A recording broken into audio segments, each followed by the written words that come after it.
ಮಹಾರಾಷ್ಟ್ರದ ಉಜ್ನಿ ಜಲಾಶಯದಿಂದ ಭೀಮಾ ನದಿಗೆ 2 ಟಿಎಂಸಿ ನೀರು ಬಿಡುಗಡೆಗೆ ಆಗ್ರಹಿಸಿ ಕಲಬುರಗಿ ನಗರದಲ್ಲಿ ಕರ್ನಾಟಕ ಪ್ರಾಂತ ರೈತ ಸಂಘಟನೆಯಿಂದ ಪ್ರತಿಭಟನೆ ನಡೆಸಲಾಯಿತು.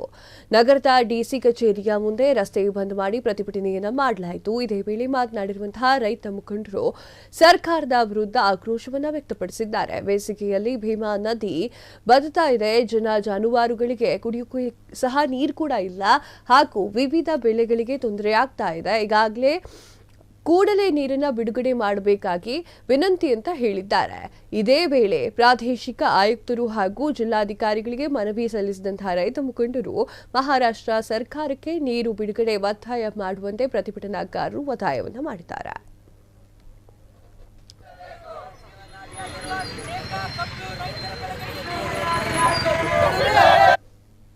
ಗತ್ತರಗ ಬ್ಯಾರೇಜಿಂದ ಗಣಗಾಪುರ ಬ್ಯಾರೇಜ್ವರೆಗೆ ಈಗಾಗಲೇ ನೀರ 15 ದಿನದಲ್ಲಿ ಪೂರಾ ಸಂಪೂರ್ಣವಾಗಿ ಬತ್ತು ಹೋಗ್ತದ. ಈಗಾಗಲೇ ಗತ್ತರಗ ಬ್ಯಾರೇಜ್ದಾಗವ ನೀರ, ಸ್ವಾನು ಬ್ಯಾರೇಜ್ದಾಗವ, ಕೆಳಗಡೆ ಹೋದ್ರೆ ಮತ್ತು ಕಲ್ಲೂರು ಬ್ಯಾರೇಜ್ದಾಗ ನೀರು ಫುಲ್ ಅದ. ಅದರ ಮಧ್ಯಸ್ಥಿತಿಯಲ್ಲಿ ನಮ್ಮ ಗಣಗಾಪುರ ಬ್ಯಾರೇಜ್ ಒಳಗೆ ಗತ್ತರಿಗೆ ಬ್ಯಾರೇಜ್ ಥರ ನೀರಿನ ಸಮಸ್ಯೆ ದೊಡ್ಡದ. ಹಲವಾರು ರೈತರು ಮತ್ತು ಅಫಜಲ್ಪುರ ತಾಲೂಕದಾಗಿರ್ಬೇಕು ಮತ್ತು ಜವರಿ ತಾಲೂಕು ಆಗಿರ್ಬೋದು, ನದಿಗೆ ಎಂದು ನಂಬ್ಕೊಂಡು ಕೂತಾರ ರೈತರು.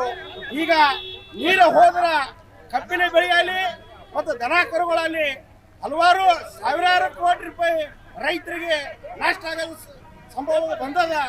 ಈಗ ತಕ್ಷಣ ಗತ್ತರಗ ಬ್ಯಾರೇಜಿಂದ ಮತ್ತು ಏನು ನೀರಿನ ಸಮಸ್ಯೆ ಆಗ್ತಾ ಇದೆ, ಅವ್ರನ್ನ ನೀರೇನು ಬಿಡ್ತಾ ಇಲ್ಲ ಅನ್ನುವಂಥ ಮಾತುಗಳನ್ನು ತಾವೇನು ಹೇಳ್ತಾ ಇದ್ರಿ. ಅದ್ರ ಜೊತೆಯಲ್ಲೇ ಅಲ್ಲಿ ಪುಣ್ಯಕ್ಷೇತ್ರವಾದಂತ ಒಂದು ದತ್ತಾತ್ರೇಯ ದೇವಸ್ಥಾನ ಇದೆ. ಅಲ್ಲಿ ಸುಮಾರು ಭಕ್ತಾದಿಗಳು ಸಹ ಅಲ್ಲಿ ಆ ದರ್ಶನಕ್ಕಂತ ಬರ್ತಾರೆ, ಆ ಸ್ನಾನಕ್ಕಂತ ಹೇಳಿ ಬರ್ತಾರೆ. ಅಲ್ಲಿ ಪವಿತ್ರವಾದಂತ ಸಂಗಮ ಕೂಡ ಇದೆ ಅಂತ ತಿಳಿದು ಬಂದಿದೆ.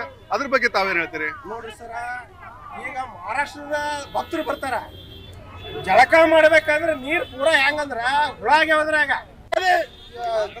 ಗಣಗಾಪುರ ಕೇಟಿಗೆ ಬಂದವ. ಇಲ್ಲಪ್ಪ ತಕ್ಷಣ ನಾವು ಮಾರ್ಚ್ ತಿಂಗಳ ಫಸ್ಟಿಗೆ ನೀರು ಕೊಡ್ತೀವಿ ಅಂದಿರು.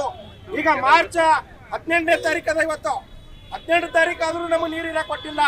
ಹೀಗೆ ಇಟ್ಟದ ಮುಂದಿನ ತಿಂಗಳದಾಗ ನಮ್ಮ ನೀರಿನ ಅಭಾವ ಬಹಳ ಸಂಕಷ್ಟದಾಗ ಬೀಳ್ತೀವಿ ಅಂತೇಳಿ ನಾವು ಎಲ್ಲ ರೈತರು ಈಗ ಇದರಲ್ಲಿ ಬಂದದ ಜನ ನಾಳೆ ಮುಂದೆ ಹೆಂಗೆ ಕಡೆಗಣಿಸ್ತಿರ್ತಂತ ಸರ್ಕಾರ ಪ್ರತಿ ವರ್ಷ ಭೀಮಾ ಬರದಾಗಿದ್ರು ದೇವಸ್ಥಾನ ದೇವಲ್ ಗಣಗಾಪುರದ ದತ್ತಾತ್ರೇಯ ಸ್ವಾಮಿಗಳ ದೇವಸ್ಥಾನ ಇದೆ. ಅಲ್ಲಿ ಸುಮಾರು ಪ್ರತಿ ತಿಂಗಳಿಗೆ ಒಬ್ಬರು ಮಿನಿಸ್ಟರ್ ಬಂದು ಹೋಗ್ತಾರೆ, ಆದರೂ ಅದು ನೀರಿನ ವ್ಯವಸ್ಥೆ ಇಲ್ಲ. ಈಗಾಗಲೇ ಸಾಕಷ್ಟು ಡ್ಯಾಮ್ ಮಾಡಿದ್ದಾರೆ. ಡ್ಯಾಮ್ ಎದಕ್ಕೆ ಮಾಡಬೇಕು? ರೈತರಿಗೆ ಮತ್ತು ಭಕ್ತಾರಿಗೆ ಬರ್ಲಿಕ್ಕೆ. ದಿನ 1 ಲಕ್ಷ ಜನ ಭಕ್ತಾದಿಗಳು ಬರ್ತಾರೆ ದೇವಲ್ ಗಣಗಾಪುರದಲ್ಲಿ. ಬರೀ ಕೇಳೋರು ಯಾರು ಇಲ್ಲ. ತಾವು ಮಿನಿಸ್ಟರ್ ಬರ್ತಾರೆ, ಫೋಟೋ ಕಾಲ್ ಹಾಕ್ತಾರೆ, ತಾವು ದರ್ಶನ ಮಾಡ್ತಾರೆ, ಹೋಗ್ತಾರೆ. ಮತ್ತು ನಮ್ಮ ಭವನ ನೀಗ್ಸೋರು ಯಾರು? ಈ ಸಣ್ಣ ಡ್ಯಾಮ್ ಇದೆ, 3 TMC ನೀರು ಹಿಡಿಬೇಕು, ಹಿಡ್ಲಿಕ್ಕೆ ತಯಾರಿಲ್ಲ. ದೇವಲ್ ಗಣಗಾಪುರ ಮೊದಲು ಕಣ್ಣು ಹರಿಸಬೇಕು, ವಾಂತಿ ಆಗ್ತಾ ಇದೆ. ಅದಕ್ಕೆ ಈ ಜಿಲ್ಲಾಡಳಿತ ಆರೋಗ್ಯ ಸಚಿವರು ಬಂದು ನಿಗಾ ವಹಿಸಬೇಕು. ಅದಕ್ಕೆ ಪ್ರತಿ ಹಳ್ಳಿಗಳಿಗೆ ವಿಸಿಟ್ ಕೊಡ್ರಿ, ಅಲ್ಲಿ ಪರಿಸ್ಥಿತಿ ಏನಿದೆ ಅವಲೋಕನ ಮಾಡಿ